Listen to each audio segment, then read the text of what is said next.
ಆಯ್ತು, ಈ ಸಿನಿಮಾ ಎಲ್ಲ 3ನೇ ಸಿನಿಮಾ ಆಯ್ತು. ಆಮೇಲೆ ಏನೇನು ನೆನಪಿದೆ ಸರ್? ಇವತ್ತು ನಾವು ಮಾತಾಡ್ತೀವಿ ಅಂದ್ರೆ 250ಕ್ಕೂ ಹೆಚ್ಚು ಸಿನಿಮಾಗಳು ತುಂಬಾ ಇದೆ. ನಾವು 3ನೇ ಪಿಕ್ಚರ್ಗೆ ನಿಲ್ಸಿದ್ದೀವಿ.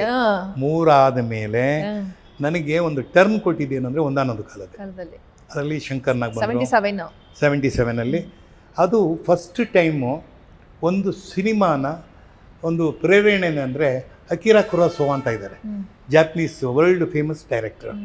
ಅವರು 7 ಸಮುರಾಯ್ ಅಂತ ಒಂದದು 7 ಸಮುರಾಯ್.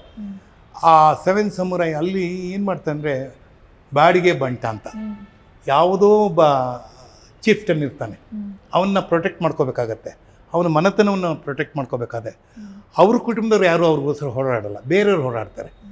ಬೇರೆಯವ್ರು ಹೋರಾಡ್ತಾರೆ ಅಂದರೆ ಈಗ ನಮ್ಮ ಸೋಲ್ಜರ್ಸ್ನೇ ತಗೊಳ್ಳಿ, ನಮ್ಮ ಗಡಿ ಪ್ರದೇಶದಲ್ಲಿ ನಮ್ಮನ್ನು ಕಾಯ್ತಾ ಇರೋರು ನಮ್ಮ ಸೈನಿಕರು, ಅವ್ರು ನಮ್ಮ ಸಂಬಂಧಿಕರಲ್ಲ, ಆದರೆ ನಮಗೋಸ್ಕರ ಪ್ರಾಣ ಬಿಡ್ತಾರೆ. ಇದು ಮುಖ್ಯವಾಗಿ ನಾವು ತಿಳ್ಕೊಬೇಕಾಗಿರೋದು. ನಮ್ಮನ್ನು ಪ್ರೊಟೆಕ್ಟ್ ಮಾಡೋ ನಮ್ಮ ಸಂಬಂಧಿಕರೇ ಆಗಬೇಕು ಅಂತಲ್ಲ, ನಮ್ಮ ಸೈನಿಕರೇ ನಮ್ಮ ಅಣ್ಣ ತಮ್ಮಂದರು, ಅವ್ರನ್ನ ಆ ರೀತಿ ಗೌರವಿಸ್ಬೇಕು.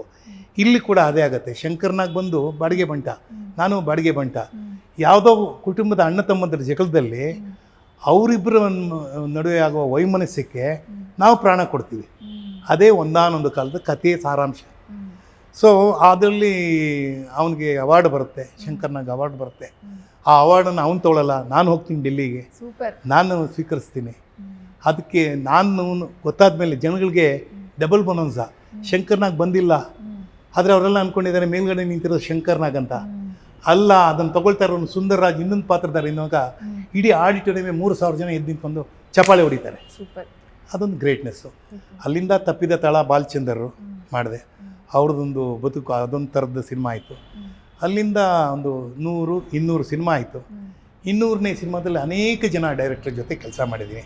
ಅದು ರಾಜೇಂದ್ರ ಸಿಂಗ್ ಬಾಬು ಆಗಿರ್ಬೋದು, ನಾಗತಿಹಳ್ಳಿ ಚಂದ್ರಶೇಖರ್ ಆಗಿರ್ಬೋದು, ನಾಗಾಭರಣ ಆಗಿರ್ಬೋದು, ದೊರೆ ಭಗವಾನ್ ಆಗಿರ್ಬೋದು, ವಿಜಯ್ ಆಗಿರ್ಬೋದು, ಸೋಮಶೇಖರ್ ಆಗಿರ್ಬೋದು, ಆಮೇಲೆ ನಮ್ಮ ಇವರು MS ಸತ್ಯು ಆಗಿರ್ಬೋದು, ಇವರು ಮಣಿರತ್ನಂ ಮೊದಲನೇ ಸಿನಿಮಾ ಪಲ್ಲವಿ ಅನುಪಲ್ಲವಿ.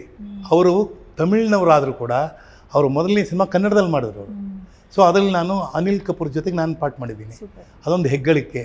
ಇದೆಲ್ಲ ಆದಮೇಲೆ 200ನೇ ಸಿನಿಮಾ ಲಿಫ್ಟ್ ಮ್ಯಾನ್ ಅಂತ ಬಂತು. 200ನೇ ಸಿನಿಮಾ ಮಾಡಿ ಇನ್ನೊಂದು 50 ಸಿನಿಮಾ ಮಾಡಿದ್ದೀನಿ. 200ನೇ 50ನೇ ಸಿನಿಮಾ ಚಾರ್ಟ್ ಶೀಟ್ ಈಗ ಇದೇ ಜುಲೈ 24 ರಿಲೀಸ್ ಆಗ್ತಾ ಇದೆ. ದಾರಿ ಸೌಕೊಂಡ್ಬಂದಿದ್ದೀನಿ. ಬಹಳ ಒಳ್ಳೆಯ ನೆನಪುಗಳು, ಒಳ್ಳೆಯ ಸಿನಿಮಾಗಳು. ನಾನೇ ಮಾಡಿದೆ ಅಂತ ಹೇಳೋದು ತಪ್ಪು. ನನ್ನ ಜೊತೆ ಸೇರಿದಂಥ ನಿರ್ಮಾಪಕರು, ನನ್ನ ಜೊತೆ ಸೇರಿದಂಥ ನಿರ್ದೇಶಕರುಗಳು, ಮತ್ತು ಸಹ ಕಲಾವಿದರು, ತಂತ್ರಜ್ಞರು, ಮತ್ತು ಪ್ರೇಕ್ಷಕರು, ಮತ್ತು ಎಲ್ಲ ಮಾಧ್ಯಮದ ಮಿತ್ರರು, ಅವರೆಲ್ಲ ನನಗೆ ಸಹಾಯ ಮಾಡಿದ್ದಾರೆ. ಒಂದು ಸಿನಿಮಾವನ್ನು ಚೆನ್ನಾಗಿ ಮಾಡಿದೆ ಅಂತ ಹೇಳಬೇಕಾದ್ರೆ ಒಬ್ಬ ಪತ್ರಕರ್ತ ಭಾಳ ಮುಖ್ಯ ಆಗ್ತಾನೆ. ಆ ಥರದಲ್ಲಿ ನನ್ನ ಅನೇಕ ಸಿನಿಮಾಗಳನ್ನು ರಿವ್ಯೂ ಮಾಡಿದಂಥ ಪತ್ರಕರ್ತರಾಗಲಿ ಅಥವಾ ಆ ಸಿನಿಮಾ ಪತ್ರಕರ್ತರಂತೆ ಕರೆಯೋಣ ಅವ್ರನ್ನ, ಅವರೆಲ್ಲ ತುಂಬ ಹೆಲ್ಪ್ ಮಾಡಿದ್ದಾಳೆ. ನನ್ನ ಓರೆ ಕೋರೆಗಳನ್ನ ತೀಡಿ ನನ್ನನ್ನು ಒಂದು ಮೂರ್ತಿಯನ್ನು ಮಾಡಿ ಇವತ್ತು ಒಂದು ಜನಮಾನಸದಲ್ಲಿ ಕನ್ನಡ ಚಿತ್ರರಂಗದಲ್ಲಿ ನಾನು ಉಳ್ಕೋಬೇಕು ಅಂತಂದರೆ ನಾನು ತಮಿಳ್ ಸಿನಿಮಾದಲ್ಲಿ ಕೆಲಸ ಮಾಡಿದ್ದೀನಿ, ತೆಲುಗು ಸಿನಿಮಾದಲ್ಲಿ ಕೆಲಸ ಮಾಡಿದ್ದೀನಿ, ಮಲಯಾಳಂ ಸಿನಿಮಾದಲ್ಲಿ ಕೆಲಸ ಮಾಡಿದ್ದೀನಿ, ಬಹುಭಾಷೆ ಇಂಗ್ಲೀಷ್ ಫಿಲಿಮಲ್ಲೂ ಕೆಲಸ ಮಾಡಿದ್ದೀನಿ. ಅದು ಬಂದು ಈ ಇದರಲ್ಲಿ ನಂದಿ ಹಿಲ್ಸಲ್ಲಿ ಇದೆ ಆಯಿತು. ಐ ಥಿಂಕ್ ಗಾಂಧಿ ಸಿನಿಮಾ ಮಾಡ್ದಂತ ಕಾಣುತ್ತೆ, ರಿಚರ್ಡ್ ಅಟನ್ಬರ್ಗ್. ಆವಾಗ ಅದರಲ್ಲಿ ನಾವೆಲ್ಲ ಮಾಡಿದ್ವಿ. ನಂದಿ ಹಿಲ್ಸಲ್ಲಿ ಗಾಂಧಿ ಬಂದು ಹೋಗ್ತಾರೆ ಆ ಸೀನಲ್ಲಿ ನಾವು ಮಾಡಿದ್ದೀವಿ. ಎಲ್ಲೋ ಕಾಣಿಸಲ್ಲ, ಲಾಂಗ್ ಶಾರ್ಟಲ್ಲಿ ಇದ್ದಿದ್ದು. ಬಟ್ ಹೆಮ್ಮೆ ಇದೆ, ನಾವು ಮಾಡಿದ್ದೀವಿ ಅಂತ ಹೆಮ್ಮೆ ಇದೆ. ಈ ಹಿಂದಿನಲ್ಲಿ ಕೂಡ ಬಿನ್ ಬುಲಾಯ ಮೆಹಮನ್ ಅಂತ ಮಾಡಿದ್ದೀನಿ. ಇನ್ನು ಈಗ ಅನೇಕ ಸಿನಿಮಾಗಳು ಬರ್ತಾ ಇದೆ. ಅದರಲ್ಲಿ ನಮ್ಮ ಬರ್ಗು ರಾಮಚಂದ್ರಪ್ಪ ಅವ್ರದ್ದು ಮಹಾಕವಿ, ಪಂಪ ಮಹಾಕವಿ, ಅದೊಂದು ಬರ್ತದೆ. ಆಮೇಲೆ ಮೊದಲನೇ ಬಾರಿಗೆ ನಿರ್ದೇಶನ ಮಾಡ್ತಾ ಇರುವ ರಂಜಿನಿ ರಾಘವನ್ ಅವರ ಡಿ ಡಿಕ್ಕಿ ಬರ್ತಾ ಇದೆ.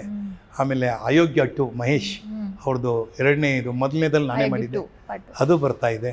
ಕನಗರಾಜ ಅಂತ ನಮ್ಮ ಇವಾಗ ಸಿದ್ದರಾಮಯ್ಯನ ಬಗ್ಗೆ ಒಂದು ಕತೆ ಮಾಡಿ ಅದನ್ನು ನಮ್ಮ ರವೀಂದ್ರ ಅಂತ ನಿರ್ದೇಶಕರು, ಸನತ್ ಕುಮಾರ್ ಅಂತ ಪ್ರೊಡ್ಯೂಸರು, ಕನಗರಾಜ ಅಂತ ಬರ್ತಾ ಇದೆ. ಮೊನ್ನೆ ಅಲ್ಲಿವರೆಗೂ ದಾಡಿ ಇಟ್ಕೊಂಡಿದ್ದೆ. ಈಗ ದಾಡಿ ಶೇವ್ ಮಾಡೋ ಕಾರಣ ಏನಪ್ಪ ಅಂದರೆ ನನ್ನ ದಾರಿಯಲ್ಲಿ ಅಂತ ಒಂದು ಸಿನಿಮಾ ಅದನ್ನು ಮಾಡಿದೆ. ಅದನ್ನು ಕೂಡ ಪ್ರಸಾದ್ ಅಂತ ನಿರ್ದೇಶಕರು. ಖುಷಿ. ಒಟ್ಟಾರೆ ಇವತ್ತಿನ ಈ ಕಾರ್ಯಕ್ರಮಕ್ಕೆ ಬಂದು ನಿನ್ನ ಜೊತೆ ಈ ಬಣ್ಣದ ಹೆಜ್ಜೆ ಈ ಕಾರ್ಯಕ್ರಮದಲ್ಲಿ ಪಾಪ ನೀನು ನನಗೆ ಹೇಳಿದಾಗ ಇದು ಯಾಕೆಂದರೆ ಜರ್ನಿ ಬಹಳ ದೊಡ್ಡದು, ಅದು ಒಂದು ಕಂತಲ್ಲಿ ಆಗೋದಿಲ್ಲ. ಬಹುಶಃ ಇದಕ್ಕೆ ನನ್ನ ಬಾಲ್ಯದ ಅನೇಕ ಘಟನೆಗಳು ಇದೆ, ನೆನೆಸ್ಕೊಳ್ಬೇಕಾದ್ರೆ ತುಂಬಾ ಇದೆ. ಎಲ್ಲವನ್ನು ಒಂದೇ ದಿವಸಕ್ಕೆ ಹೇಳೋಕ್ಕಾಗಲ್ಲ, ಎಲ್ಲವೂ ಒಂದೇ ಸಲ ಕೇಳಿಸ್ಕೊಳಕ್ಕಾಗಲ್ಲ. ಹಂತವಾಗಿ ಕಂತಾಗಿ ಮಾಡಬೇಕಾಗುತ್ತೆ. ಖಂಡಿತ ನೀನು ಇನ್ನೊಂದು ಸಲ ಅವಕಾಶ ಕೊಟ್ಟರೆ